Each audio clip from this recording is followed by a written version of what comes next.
Seringkali realita-realita di dunia kerja itu membuat kita kayak nggak punya banyak pilihan selain mengikuti arus. Sebenarnya Tuhan itu mengerti gak sih? Open minded gak sih dengan keadaan-keadaan yang kadang kita nggak bisa pilih? Ditipu orang juga pernah, ditinggal ibu juga pernah. Itu Selamat datang di After Sunday, siniar dewasa muda GKI Denpasar yang mendengar realita kehidupan sobat muda setelah ibadah minggu dan bagaimana Alkitab tetap relevan menjawabnya. Hari ini kita akan membahas satu topik tentang etos kerja orang Kristen. Kita hari ini bareng Mas Aan. ya, salam kenal Mas Aga.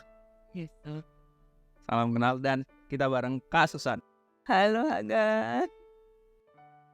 Kita langsung aja Mas. Pertanyaannya gini Mas. Aku dan mungkin sebagian besar orang pernah mengalami atau bahkan sedang mengalami dua sisi kehidupan. Yang pertama, aku pernah di titik aku bekerja sesuai passionku, sesuai keilmuan, sekolah. Tapi ya uangnya nggak enak gitu. Nggak ada uangnya gitu. Tapi aku juga pernah di satu titik di mana aku bekerja. Uangnya lancar, banyak, tapi kayaknya bukan aku gitu loh. Dan ada beberapa poin tertentu aku mempertanyakan apakah memang benar ini tempatku. Pertanyaannya sebenarnya Mas Aan itu bekerja sesuai passion atau bekerja karena uang? Kalau saya sekarang, posisi sekarang itu lebih ke passion. Tapi dari dulu itu awal bekerja di sini, aku lebih mencari pengalaman dulu. Aku gak mikirin soal uang apa itu, kan soalnya kan dulu apa itu fresh graduate kan, baru lulus langsung dapat penempatan di sini. Gitu sih. Kalau misalnya, ini mungkin bukan tempat sekarang atau di tempat lain nantinya. Kalau Mas bekerja karena passion tapi jenjang karirnya terbatas, uangnya ya gitu-gitu aja, masih ready nggak? Masih nyaman nggak? Atau ada satu kemungkinan nanti Mas, ya udah yang penting ada uangnya. Oh ya, seperti sekarang ini saya juga di posisi itu. Jenjang karirnya ya gitu-gitu aja sih, nggak sampai ke manajer atau ke ini, ya gitu-gitu aja. 8 tahun di sini ya gitu-gitu aja. Tapi aku menikmati itu. Dari awal pengalaman sekarang jadi passion. Mungkin kelak besok aku kan dapat modal dari pekerjaan yang sekarang. Mungkin aku akan buka usaha sendiri. Oke. Berarti tetap menikmati tapi tidak mau stuck di satu tempat. Iya. Kita ke kasusan sekarang Kak. Kan sebenarnya banyak sih realita bahwa orang bekerja tidak sesuai dengan passionnya. Banyak orang yang menderita karena mereka tidak bekerja sesuai dengan passionnya. Karena mereka sering diperhadapkan bahwa realita, aku butuh uangnya, aku harus menghidupi keluargaku. Gimana firman Tuhan bisa melihat ini? Atau menjawab realita seperti ini untuk orang-orang yang mungkin bergumul di luar sana? Iya, sebenarnya ketika kita memilih pekerjaan, Alkitab bicara tentang panggilan ya, yang jauh lebih tinggi daripada sekedar passion atau uang atau pengalaman. Kalau misalkan memang panggilan Tuhan itu adalah kepada satu passion tertentu yang sesuai dengan kita, oke, jalan. Alkitab sebenarnya bicara tentang panggilan. Contoh, murid-murid bekerja sebagai nelayan. Awalnya mereka nelayan dan mungkin passionnya adalah ikan, dan ikan atau perahu dan laut. Tapi tiba-tiba Tuhan Yesus panggil, hari ini kamu akan menjadi penjala manusia. Matius juga begitu, passionnya mungkin uang dan uang begitu ya. Bekerja untuk memungut cukai, tapi tiba-tiba ikutlah aku, dan mereka ikut Tuhan gitu ya. Jadi begitu juga dengan Daud, Abraham, kadang-kadang memang tidak sesuai dengan passion. Dan tadi seperti yang Aan sampaikan bahwa awalnya cari pengalaman, tapi kemudian saya mengenali passion saya, ternyata ini adalah passion saya begitu. Jadi kadang-kadang mungkin kita belum kenal betul passion kita apa, sehingga tidak apa-apa, dalami saja dulu pekerjaan tersebut, dan lalu kita mulai mempelajari, oh ternyata ini adalah passionku, dan kalau misalkan memang tidak sesuai dan semakin menggelisahkan, maka mulai renungkan kembali apakah ini panggilan Tuhan. Jadi yang paling tinggi sebenarnya lebih kepada panggilan ya, bicara tentang panggilan. Bisa nggak Kak? Tuhan memanggil kita tapi itu bukan passion kita. Apakah dari panggilan lah Tuhan memberikan passion, atau passion dulu baru ada panggilan? Nah, itu terserah Tuhan gimana ya. Karena Tuhan bisa memanggil kita sesuai dengan passion kita, tapi bisa juga tidak. Contoh, jujur saya adalah orang yang mau untuk melayani Tuhan penuh waktu, tapi ketika di awal dititipkan untuk pelayanan mimbar umum, saya termasuk yang menolak awalnya. Mimbar umum itu bukan passion saya sebenarnya. Bagaimana khotbah minggu dan seterusnya itu sebenarnya bukan passion saya. Tapi kemudian inilah panggilan saya. Coba dulu, sampaikan dulu, lakukan dulu, begitu. Dan akhirnya saya belajar, oh iya ya, yang membuat saya senang adalah ketika pada akhirnya ada orang yang terberkati, gitu ya, dengan apa yang saya lakukan di dalam pelayanan mimbar seperti itu. Ya. Cool. Nah Mas, kita balik ke Mas Aan. Ini Mas, di dalam etos kerja kalau kita sering kenal itu ada namanya kerja cerdas, ada kerja keras. Sebenarnya dua-duanya nggak buruk sih sebenarnya.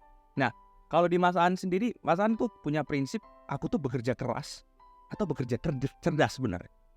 Saya lebih ke bekerja keras sih. Karena Untuk sekarang ini saya juga kerja saya juga apa itu istilahnya udah nggak kayak orang normal. Ini saya kerja Mas, ini sekalian curhat boleh nih. ya, ibaratnya sekarang seperti kelelawar aku itu. Kerjanya Di malam hari. aktif di malam hari terus siang tidur gitu terus setiap hari, hampir setiap hari sih harus Berarti dalam pengalaman itu Mas Aan mengkategorikan itu sebagai kerja keras, kerja keras. bukan kerja cerdas. Iya. Apa inovasi, apa wujud nyata Mas Aan bekerja keras sebagai orang Kristen lah sederhananya di tempat kerja? Bahwa aku tuh sudah bekerja keras, buktinya apa? Oh, ini pokoknya disiplin waktu, terus tanggung jawab, kamu jujur, teliti, hati-hati, yang penting hati-hati dan fokus itu sih. Dan menjadi berkat, bisa menjadi berkat. Wah, bagi banyak. Berarti intinya jujur, fokus, hati-hati. Iya. Oke. Terus kita masuk lebih dalam Mas. Menurut Mas Aan sebenarnya tentang etos kerja, orang Kristen itu indikator kinerjanya yang baik itu gimana? Yang penting kita di dalam pekerjaan itu membawa damai bagi rekan-rekan kita, bagi sesama karyawan juga membawa damai. Iya. Itu sih. Nah, kita sangkutkan Kak Susan ke membawa damai. Kita udah bicara orang Kristen, kita udah bicara membawa damai. Orang Kristen punya prinsip-prinsip yang diatur dalam firman Tuhan gimana harus bekerja. Tapi seringkali ketika kita mau memegang prinsip itu, seringkali itu bertentangan dengan kepentingan orang lain.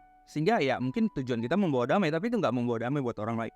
Gimana sih caranya kita taat firman Tuhan, tapi nggak freak gitu, nggak jadi orang yang sok suci gitu. Golden rule ya tetap ya, Matius pasal 7 ayat 12. Apa yang ingin saudaramu lakukan kepadamu, lakukanlah itu, gitu ya. Jadi kalau misalkan dia pengennya ditegasin, kita bisa tegas. Kalau dia pengennya istilahnya lebih kepada pengennya dikasih tahu lembut pelan-pelan, kasih tahu lembut pelan-pelan begitu ya.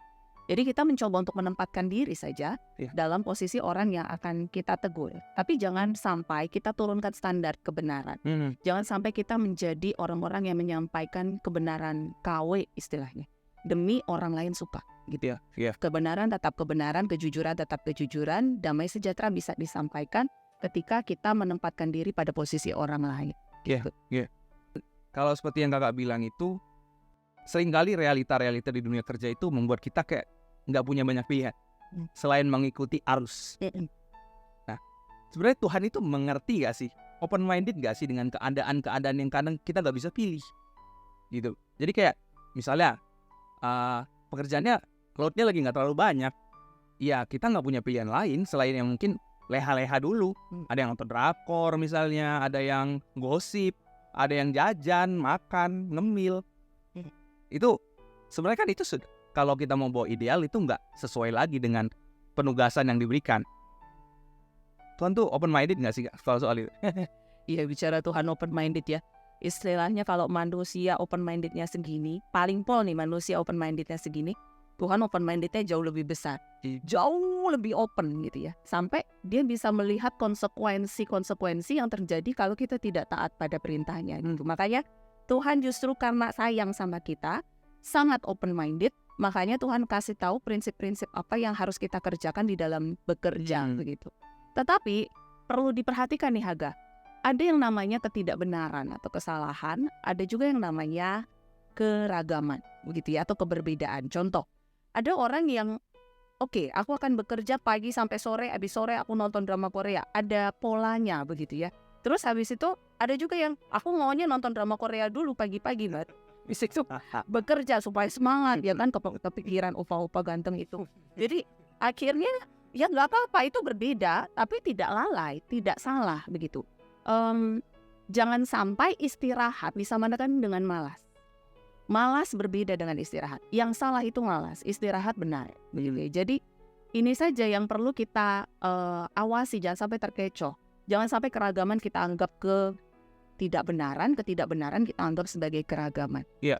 Jadi kalau kita lihat peraturan ketenaga kerjaan juga sebenarnya ada waktunya berapa jam sekali baru istirahat. Jadi kayak itu diberikan kesempatan ruang kita beristirahat gitu ya. Berarti lebih ke memanfaatkan pemanfaatan waktu sebenarnya. Betul. Nah, kita balik ke Mas Aan sekarang. Mas, Mas udah berapa tahun sih total bekerja? Saya di sini di Bali itu 8 tahun udah. 8 tahun. Pernah nggak di titik terendah, jenuh, lelah, bosen, pengen ganti pekerjaan, pengen kawin aja, kata orang itu menjawab persoalan.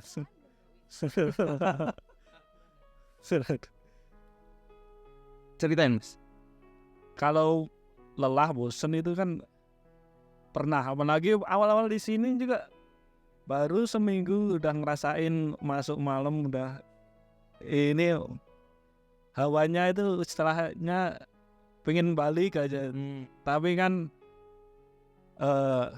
dipikir mungkin Tuhan juga menguatkan saya bisa betah di sini juga, puji Tuhan.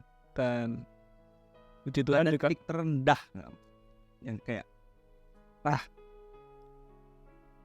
titik terendah pernah ditipu orang juga pernah, ditinggal ibu juga pernah. Itu dunia ini kan berjalan terus kan, nggak mungkin dunia ini mikirin kita kan, nggak mungkin. Iya. Ya kita harus juga berlari untuk mengejar kita yang masih hidup, yang meninggal biarlah meninggal, istilahnya kan gitu bahasanya. Yang kita ini kan nggak perlu ditangisin lagi terlalu lama. Iya, Betul. kita harus bisa move on gitu. Iya. Gitu. Nah, Mas sebagai orang Kristen sebenarnya ada nggak sih ayat yang menjadi visi atau pegangan Mas Aan dalam bekerja itu, gimana waktu di dalam titik terendah itu bisa recovery lagi, bisa bangkit lagi? Ayat firman Tuhan favorit yang menjadi pegangan Mas Aan gimana? Ada Efesus 2 ayat 10. Garis besarnya ini sih, Tuhan itu menyiapkan pekerjaan baik untuk kita. Jadi kita itu sudah disiapkan pekerjaan oleh Tuhan, dan jadi kita jadi orang Kristen jangan fokus untuk mencari nafkah terus. Jadi fokus untuk menggenapi panggilan Tuhan. Yes. Dan menjadi berkat. Itu sih. Wah. Kak Susan, Ya. apakah gaji satu-satunya indikator berkat Tuhan dalam hidup kita? Kata orang gaji nggak pernah cukup. Tapi ya gaji yang dengan kebutuhan tinggi juga nggak cukup juga dong. Maksudnya di mana titik kita bisa ngerasa cukup? Nah, itu dia. Makanya gaji tidak pernah menjadi indikator berkat Tuhan. Justru bukan gaji indikator berkat Tuhan, tapi damai sejahtera. Dan itu yang Yesus sampaikan kepada para murid. Damai sejahtera ku tinggalkan bagimu. Bukan gaji ku tinggalkan bagimu, tapi damai sejahtera ku tinggalkan bagimu. Seringkali ada orang yang bekerja dengan gaji sampai MM-an mungkin, tapi dia nggak punya damai sejahtera. Buat Allah, begitu kan? Jadi tetap damai sejahtera yang kita upayakan. Bahkan saya salut, maksudnya saya melihat Aan mungkin sampai bingung nih titik terendahnya di mana, karena mungkin penuh dengan ucapan syukur, penuh dengan damai, bekerja sekalipun mungkin gajinya tidak terlalu tinggi, pangkatnya tidak terlalu tinggi gitu. Jadi berkat Tuhan justru damai sejahtera gitu. Jadi kalau misalkan kita bisa mengalaminya dan membagikannya kepada orang lain, itu cukup. Itu rasa cukup. Iya. Cool. Mas Aan, ya, mau ngapain lagi selain di dalam karir kerjaan panggilan Tuhan?